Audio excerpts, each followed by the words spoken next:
কি অবস্থা নিজাম ভাই? আজকেও কি সাইড ফেল আসছে? যত যাই বলো, তোমাকে ভালোবাসাটা আমার সবচেয়ে বড় দায়িত্ব। সম্ভব না এটা জেনেও? এই দুনিয়াতে অসম্ভব বলে কিছু নাই। এক গোলাপে নাকি ভালোবাসা প্রকাশ পায় না, 3টা গোলাপ লাগে। আই লাভ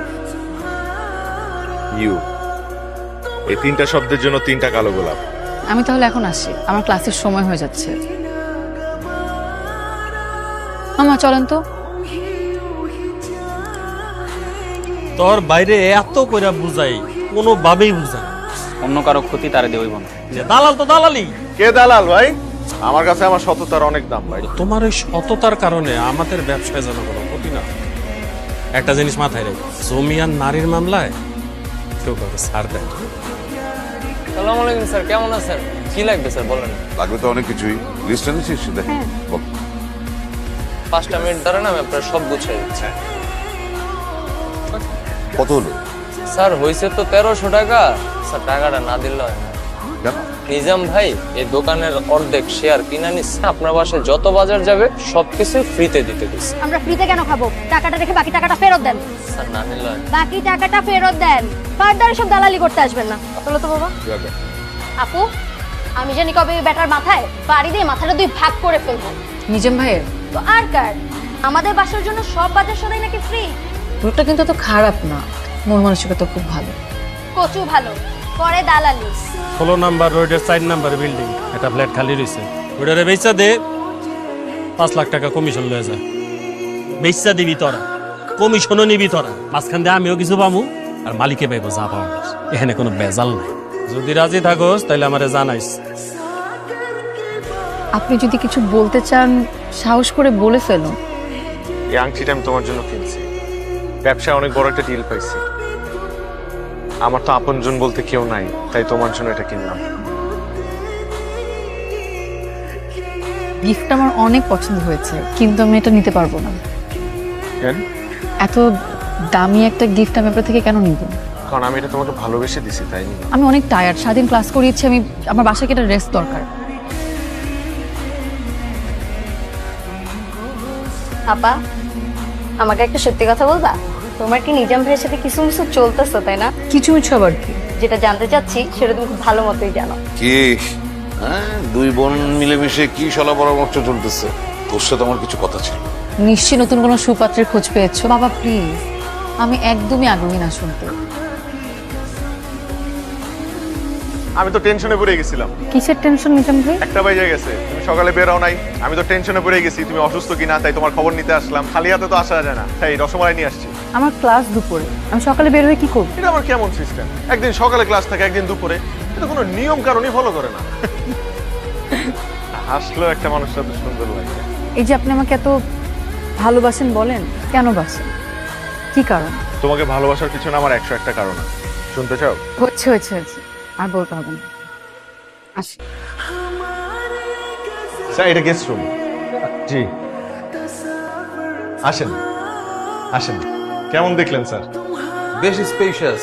হ্যাঁ, পুরুষ মানুষের জীবনে 2টা জিনিস হইলে তার জীবনটা জান্নাত হয়ে যায়। কেমন? প্রথমটা তার ঘর, দ্বিতীয়টা তার ঘরের বউ। ঠিক বলেছেন। এই নিজাম ভাই, রিক্সে উঠেন, কথা আছে। চলেন। আপনি কিন্তু মানুষটা ভালো আছেন।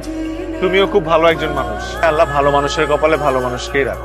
আপনি কিভাবে মনে করলেন আল্লাহ আমাকে আপনার কপালে রেখেছে? আমি জানি না, কিন্তু আমার বিশ্বাস এটা তোমার জন্য। Thank you. আচ্ছা নিজাম ভাই, আমি যদি কখনো হারায় যাই আপনি কি কষ্ট পাবেন?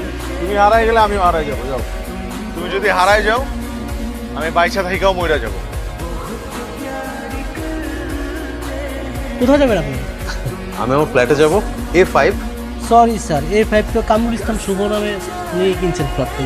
বড় সড় একটা কোথাও ভুল হচ্ছে। আমি নিজামকে নিয়ে অনেকবার এসেছি তো এখানে। আরে আমার ফ্ল্যাটে একটা মানুষ কি করে উঠে যায়? আরে আপনি আমাকে যেতে দিতে দেখবেন। স্যার, নিজাম সাহেব আপনার কেমন পরিচিত? আমি আপনাদের দুজনকে একসাথে দেখেছি, তাই ভাবলাম আপনার কাছে একটু জিজ্ঞেস করি।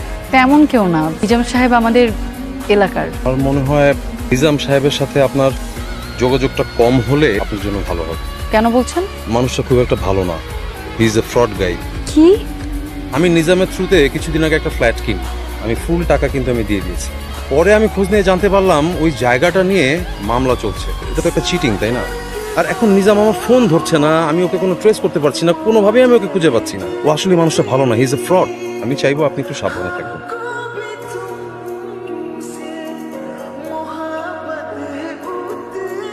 ভাই তোর আপনাদের কোথাও বুঝে পাইতেছি না ভাই, মই মনে শহর ছেড়ে পালাইছিলাম। শুনছো বাবা নিজাম ভাইয়ের কাহিনী? পুলিশ তাকে খুঁজতেছে। নিচে নামতে পারতাম না, বাসায় মিষ্টি পাঠাইতো, এলাকার দোকানের মধ্যে আমাদের জন্য বাজার সদাই ফ্রি করে রাখছিল। ঠিকই আছে, এখন পুলিশ খুঁজতেছে।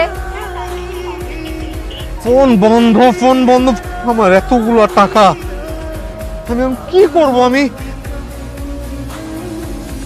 আপা আমি তো বাইরে সেই সকাল থেকে কল দিতেছি, কলে পাইতেছি না, ফোনটা বন্ধ কইতেছে। আমি খোঁজ পাইলে আমি আপনাকে জানাবো না। আপা আপনি কি শুরু করেছেন? আপনাকে বিশ্বাস করাটাই তো আমার ভুল হয়েছে। ভাই বিশ্বাস করেন, আমার এই মিডলম্যান ক্যারিয়ারে এই প্রথমবার আমার সাথে এরকম হয়েছে। না না না, আমি আপনাকে আর বিশ্বাস করতে পারছি না নিজাম সাহেব। আমার এখন কি মনে হচ্ছে জানেন, আপনিও এই চক্রটার সাথে জড়িত। আপনাদের সবাইকে পুলিশে দেওয়া উচিত। বুকে হাত দিয়ে বলতে পারি যে আজ পর্যন্ত কোনো মানুষকে ঠকাই নাই। এই সৌরভ এই বিশ্বাসঘাতকতা আমার সাথেও করছে ভাই। কি হবে না হবে আমি জানি না, আমি আপনাকে টাকা দিয়েছি, আপনি আমাকে ফ্ল্যাট বুঝিয়ে দিবেন। আমাকে টাইমলি বুঝায় না দেন, আমি কিন্তু অন্যরকম একটা ডিসিশন নিতে বাধ্য হব। আমি এখন কিভাবে নিজামরা নাকি পুলিশ খোঁজে করে দামদার ব্যবসা। আরে ও তো একটা বাটপার, মানুষের টাকা পয়সা নিয়ে ভাগছে এখন।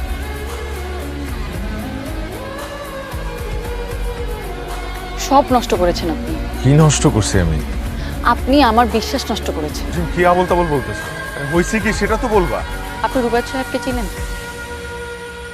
আপনি রুবায়ত সাহেবের কাছে কোনো ফ্ল্যাট বিক্রি করেছেন? দেখো ওই ফ্ল্যাট নিয়ে একটা ঝামেলা হয়ে গেছে। ওনার সাথে যেমন একটা প্রতারণা হয়েছে, আমার সাথেও প্রতারণা হয়েছে। এটা আমি জানতাম না। বিশ্বাস করো, আমার কোনো দোষ নাই এখানে। আমি তো আগেই বলেছি আপনি আমার বিশ্বাস নষ্ট করেছেন। বাবা যখন বারবার বিয়ের কথা বলতো, আমি বারবার তার কাছে সময় চাইতাম। কেন জানেন?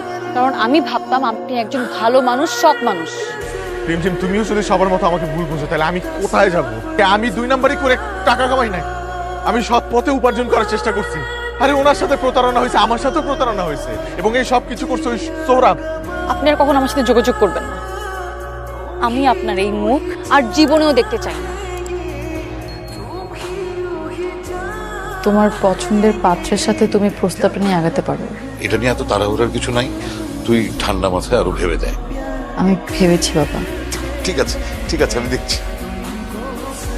সত্য আর মিথ্যার দ্বিধা জালে জড়ায়া আমার ভালোবাসার অপমৃত্যু হইতেছে। তুমি আমার এই কোন সমীকরণে ফেলায় কেমনে মানুষকে বিশ্বাস করাবো যে আমি নির্দোষ?